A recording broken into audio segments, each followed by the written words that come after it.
Good evening. Thanks so much for joining one of the Liberty Baptist Home Bible Fellowships as several folks in our church across Orange County opened up their homes and invited members and friends and other folks to join a fellowship at their house for Super Bowl Sunday.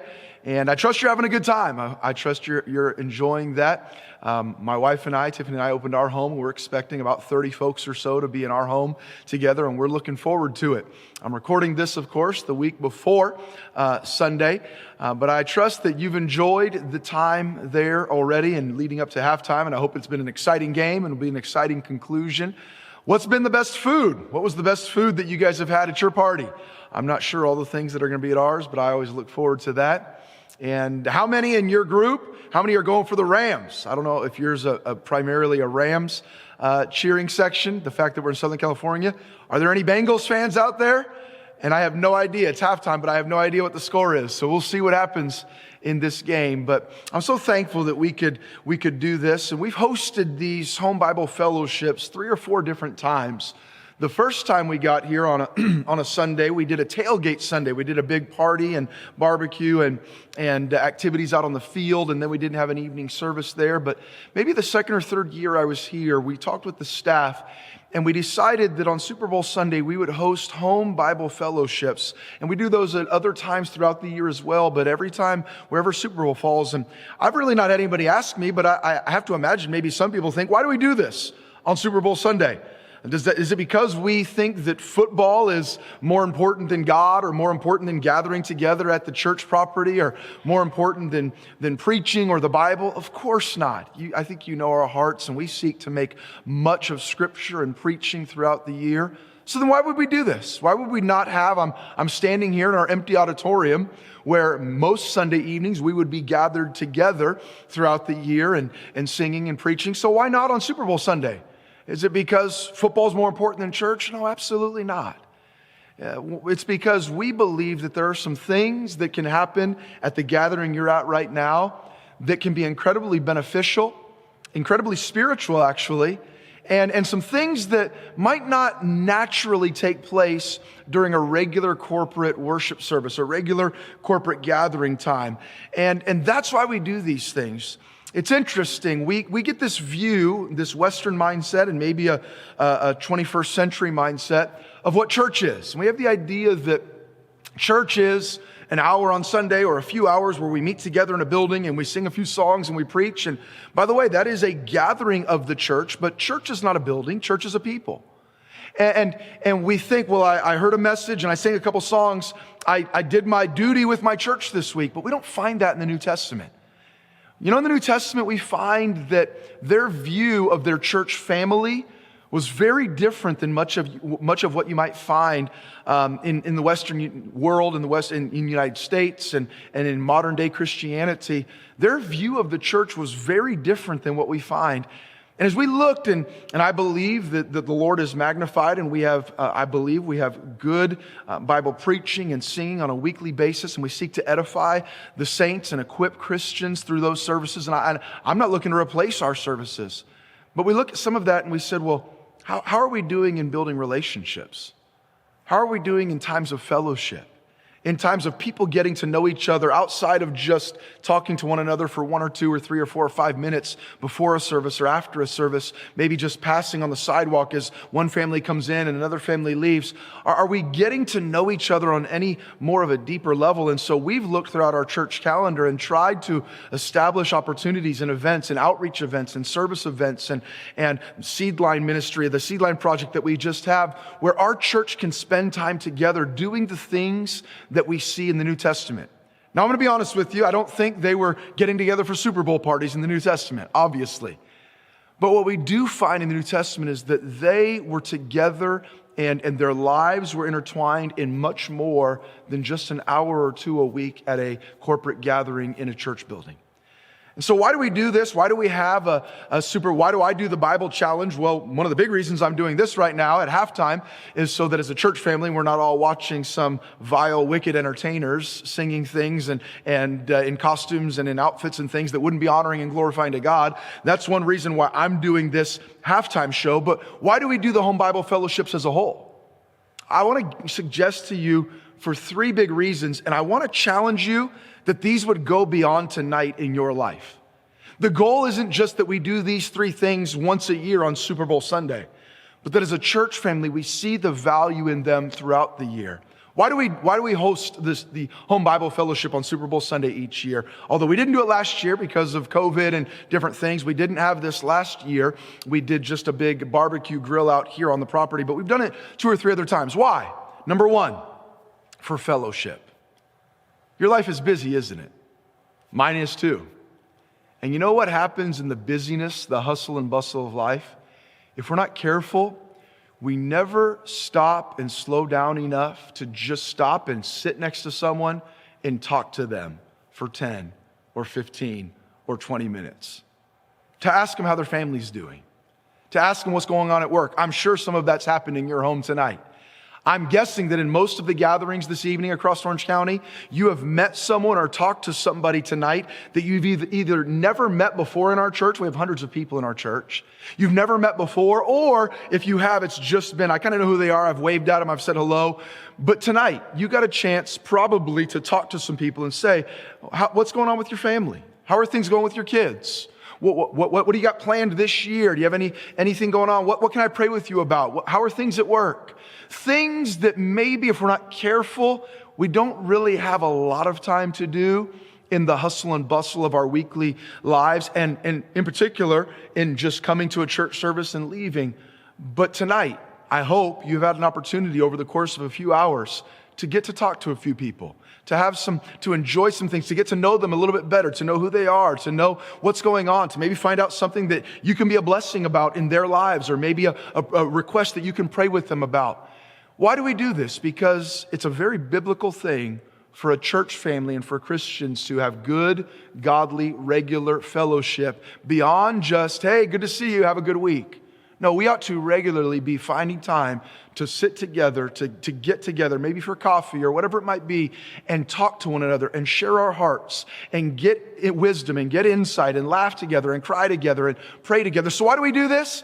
Just because, well, Pastor likes football more than he likes the Bible? No, absolutely not. Why do we do this? Because I have a heart to see hundreds of people in homes around Orange County tonight, hopefully getting to know one another and developing either beginning good godly friendships or strengthening good godly friendships in their lives. The second reason, why do we do this? Secondly, we do this for not just fellowship, but for the biblical purpose of hospitality. It's interesting. If you travel the world, you go to other countries, you'll find out many other countries, their lives are centered around welcoming people into their homes. Around hours-long meals. They'll invite people over for 3, 4, 5, 6 hours, put out a whole spread, and that's how they do life together. American culture is a little different a lot of times, isn't it? Let me ask you, when was the last time you welcomed someone into your home for several hours? It's probably been a while for some of us, hasn't it? Who was the last person you invited over to enjoy a meal and maybe study the Bible together or pray together or laugh together or whatever? Just sit in the backyard and get to know each other. When was the last time you did that? Does that happen once a year, twice a year? Is it happening every week? Probably not every week for most of us. As Americans, in some ways, because of the busyness of our culture and just our culture in general, sometimes it feels like once we get home, that's our sanctuary, that's my protection from the outside world, and I don't want to talk to anybody that's not a part of my immediate family.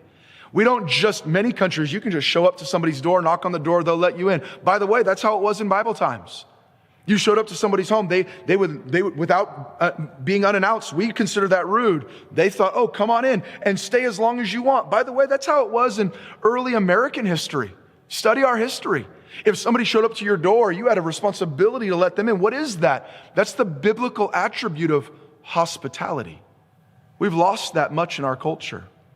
And I want you to see there's something that happens in a relationship, that a relationship goes a little deeper when somebody's been to your home or when you've been to somebody's home. You get to know them on a little different level. You get to see how they live, where they live. You just know them in a better way. Now, it doesn't mean you can't be close friends with someone you've never been to their home, but there is a depth to a relationship once you've been in their home or they've been in yours.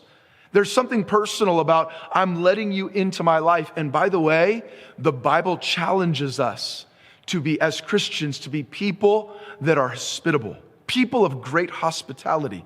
So why do we do this? Because we want to encourage and to model biblical hospitality, welcoming people into our lives. Why? Because that's God's plan for the local church. He never intended for Christians to live the Christian life by themselves. He wants us to pray with one another, to encourage one another, to exhort one another, to challenge one another, to pray with one another, to cry with one another, to laugh with one another. And so we do this to encourage folks to open their homes and then for others to see the joy that comes. I'm sure you've laughed tonight. I'm sure you've had a good time tonight at your gathering. Why? Because you've enjoyed some good food. Somebody was willing to open their home and welcome you in. What about you in the weeks and months to follow? Maybe you're not in that habit of being given to hospitality. Can I challenge you to make that change? If guys, you say, well, I don't have a big house. You can have a 1-bedroom apartment and invite 3 or 4 or 5 people over for a game night. You'll have a great time and they will too. Be given to hospitality. So why do we do this? 1, for fellowship. We want relationships, people to get to know each other in ways that they might not if they just go sit in their regular row on another Sunday night. And by the way, in the culture in which we live, this is the highest viewed sporting event, the highest viewed television event in our entire culture. More people are stopping their schedule to be a part of this than anything else in our calendar. So we thought, hey, we're Americans. As American Christians, why don't we use this event that people are already wanting to get together and use it to invite people to be a part of our lives, fellowship and hospitality. And then the third thing is this, just fun. That doesn't sound very spiritual, does it? Why are we doing this? To have fun. We call ourselves a church family. You know that families should have fun together? They should get to know each other. They should create memories together. Now, the whole Christian life is not just about fun. Don't get me wrong. It's not all about how much fun can I have, but it's not wrong for people, believers, to build relationships and to share the joys and the fun and the happiness of their lives together.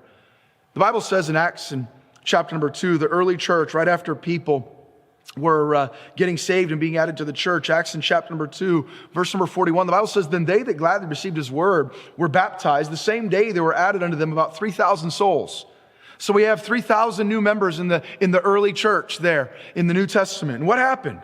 And they continued steadfastly in the apostles' doctrine. We do that every week at church, opening the word. And fellowship.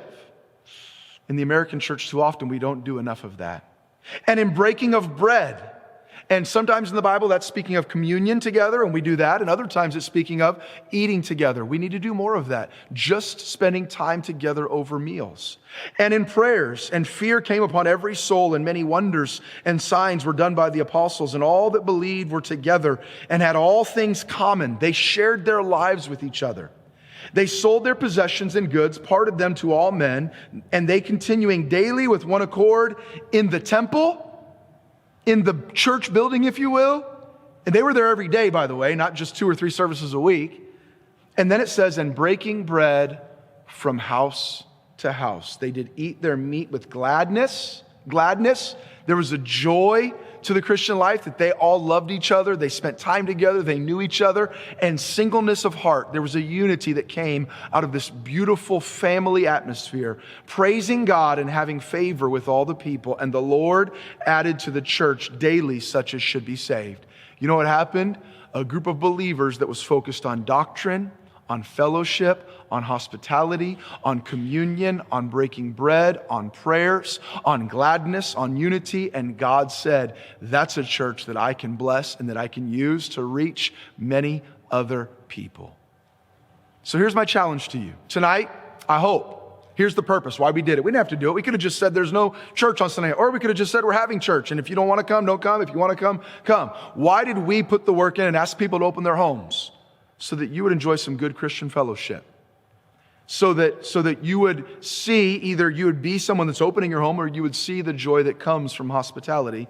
And so that you would just have some fun. Now here's my challenge. Don't wait until next year, Super Bowl Sunday, to do these 3 things with your church family. Why don't you consider, how can I be a part of some more fellowship with other believers?